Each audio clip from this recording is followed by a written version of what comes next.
தேர்தல் பிரச்சாரம், அதாவது இந்திய கூட்டணி வேட்பாளர்களை ஆதரித்து போயிட்டு இருக்கீங்க. தேர்தல் களம் எப்படி சார் இருக்கு? மனிதநேய மக்கள் கட்சியின் சார்பாக தமிழ்நாடு முழுவதும் அனைத்து தொகுதிகளிலும் நாங்கள் பரப்புரை மேற்கொண்டிருக்கின்றோம். செல்லக்கூடிய எல்லா இடங்களிலும் இந்தியா கூட்டணி வேட்பாளர்களுக்கு அமோக ஆதரவு ஏற்பட்டிருக்கின்றது. எல்லா இடங்களிலும் சிறப்பான வரவேற்பை கொடுக்கின்றார்கள்.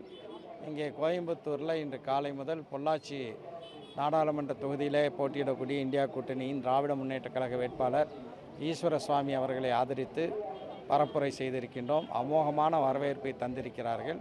தமிழ்நாட்டிலும் புதுச்சேரியிலும் 40 தொகுதிகளிலும் திராவிட முன்னேற்ற கழகத்தினுடைய வேட்பாளர் வெற்றி பெறுவார். குறிப்பாக இங்கே நம்முடைய கோவை நாடாளுமன்ற தொகுதியில், அதேபோல் பொள்ளாச்சி நாடாளுமன்ற தொகுதியில் மட்டுமல்ல, தமிழ்நாடு முழுவதும் போட்டியிடக்கூடிய பாஜக வேட்பாளர்கள் வைப்பு தொகையை இழப்பார்கள். பாஜகவுக்கு 10 ஆண்டு கால அராஜக ஆட்சிக்கு எல்லா வகையிலும் உறுதுணையாக இருந்த அதிமுகவும் இந்த தேர்தலில் படுதோல்வி அடையும். இப்போ தேர்தல் தேதி அறிவித்ததுலேருந்தே பார்த்தீங்கன்னா பிரதமர் மோடி ஆகட்டும், அமித்ஷா, நிர்மலா சீதாராமன் எல்லாமே வந்து தமிழகத்தில் இப்போ அந்த வாக்கு சேகரிகளில் ஈடுபட்டிருக்காங்க. அவங்களோட வருகை ஏதாச்சும் பாதிப்பு ஏற்படுத்துமா, இல்லை தாக்கத்து? இந்தியாவில் ஒரு மாநிலம் பாஜகவுடைய பாசிசத்துக்கு எதிராக திரண்டெழுந்து நிற்கின்றது என்றால் அது தமிழ்நாடு தான். தமிழ்நாட்டில் அவர்கள் நரேந்திர மோடி அவர்களாக இருக்கட்டும், மற்றவர்களாக இருக்கட்டும், எத்தனை முறை இங்கே சுற்றி வந்தாலும் கூட பாஜக இங்கே கால் ஊன்ற முடியாது. காரணம், இன்றைக்கு பார்த்திங்கன்னா பாஜகவினுடைய தேர்தல் அறிக்கை வந்திருக்கின்றது. சங்கல் பத்திரம் என்ற பெயரில் அந்த தேர்தல் அறிக்கை வெளியிட்டிருக்காங்க. அதை படித்து பார்க்கும்போது சங்கட பத்திரமாகத்தான் இருக்கின்றது. 15 லட்சம் ரூபாய் ஒவ்வொருவருடைய வங்கி கணக்கிலும் தருவோம் என்று 2014 வாக்குறுதி கொடுத்தாங்க. ஆனால் அந்த வாக்குறுதி நிறைவேற்றப்படவில்லை. அதை பற்றி அமித்ஷா என்ன சொன்னார்னா, இது தேர்தல் நேரத்துக்காக வேண்டி கொடுத்தது, இதெல்லாம் உண்மைன்னு நீங்கள் எப்படி நம்புறீங்க அப்படின்னு கேட்டார்.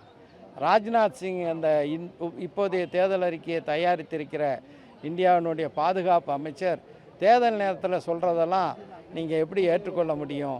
அது நாங்கள் 2014 தேர்தலில் வெற்றி பெறுவோம் என்று நாங்கள் எண்ணவில்லை, ஆனாலும் அந்த வாக்குறுதி கொடுத்தோன்னு சொன்னாங்க.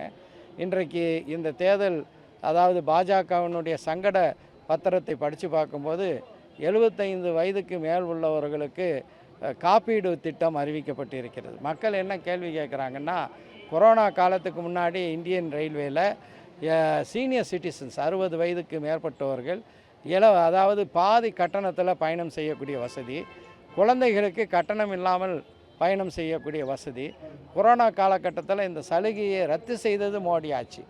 இன்றைக்கு முதியவர்கள் முழு கட்டணத்தோடு பயணம் செய்ய வேண்டியது இருக்கின்றது. குழந்தைகள் கட்டணம் செலுத்தினாலும் கூட அவர்களுக்கு பர்த் இல்லை என்கின்ற ஒரு நிலவரம். ஆனால் மாநில அரசில் தமிழ்நாட்டில் பார்த்திங்கன்னா மகளிருக்கு இலவச பேருந்து பயணம், முதியோர்களுக்கும் விலை இல்லாமல் பேருந்தில் செல்லக்கூடிய பயணம், 5 வயது குழந்தைகளும் இலவசமாக பயணம் செய்யக்கூடிய ஒரு நிலையில் இந்த பாஜகவினுடைய தேர்தல் அறிக்கையில் சொல்லப்பட்டிருக்கின்ற பல செய்திகள் உண்மைக்கு புறமாக மக்களை ஏமாற்றக்கூடிய ஒன்றாக இருக்கின்றது. தமிழை உயர்த்தி பிடிக்கப் போகிறோம் என்றெல்லாம் பேசியிருக்கிறார்கள். திருவள்ளுவரை பற்றியெல்லாம் சொல்லியிருக்கிறாங்க. அலகாபாத்தில் திருவள்ளுவருக்கு சிலை அமைப்பதற்கு அன்றைய சமாஜ்வாதி அரசு அனுமதி கொடுத்து விட்டது. 10 ஆண்டுகள் பாஜக ஆட்சியில் இருந்துச்சு. ஆனால் அலகாபாத்தில் திருவள்ளுவருக்கு சிலையை அமைக்காதவர்கள் தான் இன்றைக்கி திருவள்ளுவரை பற்றி பேசுகிறார்கள். தமிழ்நாட்டினுடைய முதலமைச்சர் தளபதி மு.க. ஸ்டாலின் அவர்கள் எங்கேயெல்லாம் தமிழ் மக்கள் வசிக்கிறார்களோ அயல்நாடுகளில் அங்கேயெல்லாம் தமிழை வளர்ப்பதற்கான திட்டங்கள், அதாவது அங்கு உள்ள பல்கலைக்கழகங்களில் தமிழை படிப்பதற்கான வசதிகள் இவையெல்லாம் செய்து கொடுக்கப்படும் செம்மொழி ஆராய்ச்சி கழகத்தின் மூலமாக என்று சொன்னார். ஆனால் செம்மொழி ஆராய்ச்சி கழகம் ஒன்றிய அரசின் கட்டுப்பாட்டில் இருக்குது. அவங்க இது குறித்து எந்த நடவடிக்கையும் எடுக்கவில்லை. அதே போல் பல்வேறு ஹார்வர்ட் பல்கலைக்கழகத்தில் தமிழ் இருக்கைக்கு ஒரு நெருக்கடி வந்தபோது திராவிட முன்னேற்ற கழகத்தினுடைய ஆட்சி அதுக்கு நிதி உதவி செஞ்சிச்சு.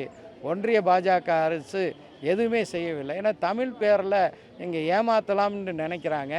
1000 முறை மோடியும் அவரை சார்ந்தவர்களும் தமிழ்நாட்டுக்கு வந்தாலும் 40 தொகுதிகளிலும் பாஜக வேட்பாளர்கள் இங்கே டெபாசிட்டை தான் இழக்கப் போகிறார்கள். இன்னொரு புறத்தில் பார்த்தீங்கன்னா அதிமுகவினர் வந்து பாஜகவுக்கு எங்களுக்கு எந்த உறவு இல்லைன்னு சொல்லிட்டு இருக்காங்க. நீங்கள் தமிழகம் ஃபுல்லாக போயிருக்கீங்க. இந்த பிரச்சாரம் அதிமுக எதாவது எடுபடுமா? நிச்சயமாக எடுபடாது. ஏனென்றால் கடந்த 10 ஆண்டுகளாக பாஜகவினுடைய அராஜகங்கள், பாஜக கொண்டு வந்த அடாவடி சட்டங்கள், இவை அனைத்துக்கும் உறுதுணையாக இருந்தது அதிமுக. அது மட்டும் இல்லாமல் மக்களை பாதிக்கக்கூடிய நிகழ்வுகள் ஏற்படும் போது அதை எதிர்த்து ஒரு அறிக்கை கூட கொடுக்கல.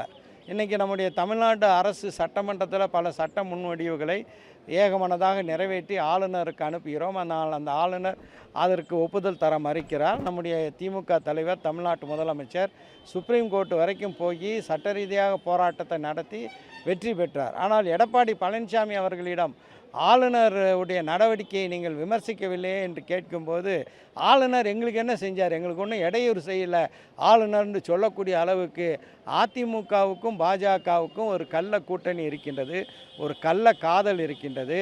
அதிமுகவினுடைய பொதுச் செயலாளர் எடப்பாடி பழனிசாமி அவர்கள் இதுவரைக்கும் நரேந்திர மோடி பிரதமராவதை தமிழகத்துக்கு வஞ்சகம் செய்த, ஒட்டுமொத்த இந்தியாவுக்கு சாமானிய மக்களுக்கு வஞ்சகம் செய்த நரேந்திர மோடி பிரதமராவதை நாங்கள் விரும்பவில்லை என்று எந்த இடத்துலையும் எடப்பாடி சொல்லலை. ஒரு நாளைக்கு 10 லட்சம் ரூபா மோடி அணியக்கூடிய ஆடை, ஒரு நாளைக்கு 1.25 கோடி ரூபாய் மோடியினுடைய பாதுகாப்புக்காக செலவிடப்படக்கூடிய தொகை, பட்டேலுடைய சிலைக்கு 3000 கோடி ரூபாய். இங்கே கோயம்புத்தூரில் மெட்ரோ ரயிலை கொண்டு வாங்கன்னா அதுக்கு ஒரு துரும்ப கூட போடாத நிலையிலே தான் மோடியினுடைய ஆட்சி இருக்கிறது. அதுக்கு உறுதுணையாக இருக்கக்கூடிய அதிமுகவுக்கும் நிச்சயமாக இந்த தேர்தலில் தமிழ்நாட்டு மக்கள் தகுந்த பாடம் போட்டுவார்கள். இது நாடாளுமன்றத்துக்கு நடக்கக்கூடிய தேர்தல்.